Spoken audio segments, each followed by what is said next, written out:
बहुत बहुत नमस्कार दोस्तों। आपका दोस्त यश सिंह बोल रहा हूँ। दोस्तों, कृपया साउंड की स्पीड बढ़ा लें अगर आपको ये लगता है कि मैं स्लो बोल रहा हूँ। दोस्तों, आशा करता हूँ आप सभी बहुत अच्छे होंगे। दोस्तों, अब आते हैं असल मुद्दे पर। भाइयों, मुझे यह कहते हुए बहुत खेद हो रहा है, एक आम नागरिक की तरह, कि जो 4 बिंदु जिसके लिए सुप्रीम कोर्ट दोबारा जो गठित की गई है कमेटी, उन चारों बिंदुओं में करीब करीब एक ही बात सामने आती है कि भारत के शेयर बाजार को कैसे मजबूत बनाया जाए जिससे इसमें कोई धोखाधड़ी ना हो सके और आम जनता का पैसा ना डूब सके और ना कंपनियां गलत तरीके से अपने शेयर के भाव बढ़ा सके। यह बात तो अच्छी है दोस्तों कि बाजार में कोई भी गलत काम ना हो। इसको मजबूत करने के लिए बहुत ही जाने माने लोगों की कमेटी गठित की गई है, लेकिन मेन मुद्दा जिसको उत्तर ना सिर्फ भारत का नागरिक जानना चाहता था बल्कि अंतर्राष्ट्रीय समाज भी जानना चाहता था, हिंडनबर्ग रिपोर्ट के बाद, कि हिंडनबर्ग रिसर्च ने जो अपनी रिपोर्ट के जरिए यह घोटाला उजागर किया अडानी ग्रुप के ऊपर कि वो बाहर की फर्जी कंपनियों के जरिए पैसे अपनी कंपनियों के शेयरों में लगाते हैं, फर्जीवाड़े से उनका भाव शेयर बाजार में बढ़ाने के लिए। उस बात का क्या हुआ?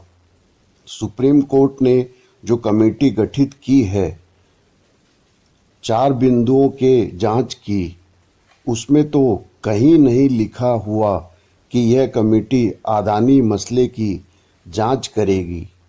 दोस्तों, अगर यह कमेटी 2 महीने में अपनी रिपोर्ट दे भी देती है कि और किन किन तरीकों से शेयर बाजार को फुल प्रूफ बनाया जा सकता है, तो उसमें अडानी केस के बारे में कहाँ खुलासा होगा दोस्तों, बताइए। अब दूसरी बात यह है दोस्तों कि मैं ये बोलना चाहता हूँ कि प्रॉब्लम यह है ही नहीं कि भारत के शेयर बाजार में कि कहीं भी यहाँ रूल्स और रेगुलेशंस की कोई कमी हो जिससे बाजार अच्छी तरह चलने में कोई कमी हो, बल्कि प्रॉब्लम तो यहाँ यह है कि जिन एजेंसीज जैसे सेबी जिसको ठीक से मामले की जांच करनी चाहिए, रूल्स रेगुलेशंस का पालन करवाना चाहिए, वो ही आंख बंद करके मौन बैठी हुई है, तो जांच करे तो कौन करे।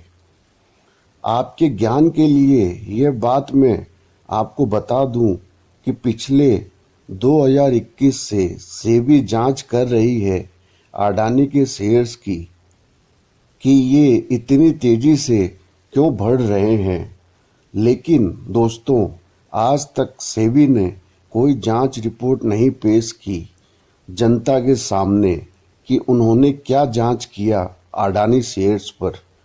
तो दोस्तों बात कुल मिलाकर यह है कि रूल्स और रेगुलेशंस में तो कोई कमी ही नहीं है भारत के शेयर बाजार में, लेकिन अगर मोदी सरकार में आकर अगर सेबी जैसी सरकारी एजेंसी मोदी सरकार की बात में आकर अगर सेबी जैसी सरकारी एजेंसी आंख बंद करके बैठ जाएगी तो रूल्स एंड रेगुलेशंस का हम क्या करेंगे। दोस्तों, तीसरी बात यह है कि शुरू दिन से ही मोदी सरकार ने अपना पूरा समर्थन दे रखा है अडानी कंपनी को। यह बात तो आप भी जानते हैं कि बहुत याराना है मोदी जी और अडानी जी में। इसी वजह से तो अडानी को port airport, coal mines, security और भी पता नहीं क्या क्या ठेके मोदी सरकार ने दे रखे हैं अडानी को। तो आप ही बताइए, हिडेनबर्ग रिसर्च की रिपोर्ट में यह कहती है कि अडानी के शेयर्स को झूठ मूठ में आसमान में पहुंचाया गया, गलत तरीके से बाहर की कंपनियों से पैसे डालकर, जो कि अडानी के बड़े भाई विनोद अडानी की कंपनियां हैं। यह पूरी बात हिडेनबर्ग रिसर्च कहती है। उसकी क्या जांच करेगी मोदी सरकार? भाइयों, कभी भी नहीं करेगी। दोस्तों, जांच तो बहुत दूर की बात है। मोदी सरकार ने तो पार्लियामेंट में जॉइंट पार्लियामेंट्री कमेटी बनाने से ही इनकार कर दिया, जिससे सभी दलों के लोगों की कमेटी बनाकर अडानी मसले की जांच हो सकती थी। और सुनिए आगे दोस्तों, मोदी सरकार ने तो बल्कि अडानी के शेयर्स की वापस मांग बढ़े और भाव और न गिरे, उसके लिए एएसएम लगवा दिया था शेयर बाजार में, जिसके अंतर्गत आपको कैश में ही ट्रेड करना होता है, जिससे और भाव ना गिरे। बल्कि यह भी देखा गया कि जबरदस्ती अडानी शेयर को इंडेक्स शेयर के सूचकांक में शामिल भी किया गया मोदी सरकार के द्वारा, जिससे इसमें जबरदस्ती का इंडेक्स म्यूचुअल फंड्स को पैसे लगाने ही होते हैं, जिससे अडानी शेयर्स की डिमांड बढ़ेगी शेयर बाजार में।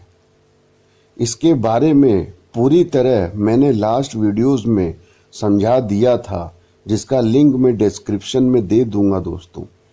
अब आप ही बताइए दोस्तों, जिस कंपनी के ऊपर अंतर्राष्ट्रीय बैंकों और रिसर्च हाउसेस ने प्रश्न चिन्ह लगा रखा है, उस पर जांच ना बैठाकर मोदी सरकार उस कंपनी के शेयरों को जबरदस्ती अहम शेयर बनाकर इंडेक्स में डाल देती है।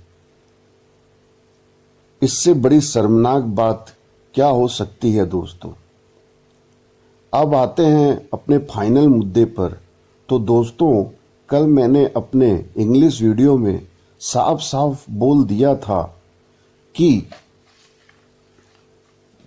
कोई फायदा होने वाला नहीं सुप्रीम कोर्ट की किसी भी कोई फायदा होने वाला नहीं सुप्रीम कोर्ट की किसी भी कमेटी बनने से। तो हुआ भी वही, जैसे मैंने वीडियो के पहले से बोल रहा हूं कि जिन 4 पॉइंट्स के लिए यह कमेटी बनाई गई है, उन चारों पॉइंट्स में तो अडानी की जांच की कोई बात ही नहीं है। और अगर अडानी के जांच की सीधी मांग भी की जाती इन 4 पॉइंट्स में, तो भी होना कुछ नहीं था दोस्तों, क्योंकि जो भी सेल कंपनियां पैसा लगा रही थी अडानी की कंपनियों में दाम बढ़ाने के लिए, जैसा कि हिडेनबर्ग ने अपनी रिपोर्ट में कहा है, वो सारी कंपनियां भारत के बाहर उन देशों में है, भारत के बाहर उन देशों में है जहां से उन कंपनियों की कोई भी जानकारी भारत में आ ही नहीं सकती। लेकिन एक बात जान लीजिए दोस्तों कि हिडेनबर्ग रिपोर्ट के बाद अडानी कंपनी की इमेज तो बहुत खराब हो गई है पूरे संसार में।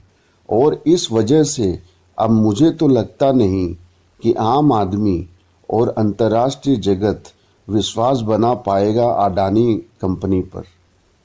और इसके साथ साथ बहुत ही इज्जत खराब हुई है मोदी सरकार की भी। और चूंकि बीजेपी ऑलरेडी बहुत कमजोर है यूपी गुजरात के अलावा पूरे देश में, तो पूरी संभावना है कि मोदी सरकार 2024 में चली जाए और भारत में फिर से मिली-जुली कांग्रेस और अन्य दलों की सरकार को वापस बनने का मौका मिले।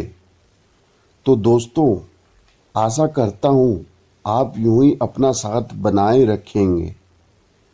दोस्तों, मैं कोई प्रोफेशनल पत्रकार तो हूँ नहीं कि जिससे बहुत अपनी बात को उस लहजे में कह पाऊँ, लेकिन चूंकि मैं फाइनेंशियल जगत का विद्यार्थी हूँ, फाइनेंशियल जगत में मैंने कार्य किया है, तो इस वजह से आप मेरे एनालिसिस और रिपोर्ट्स में दम जरूर पाएंगे दोस्तों, आज के लिए बस इतना ही। आपका दोस्त यश सिंह, सत्यमेव जयते।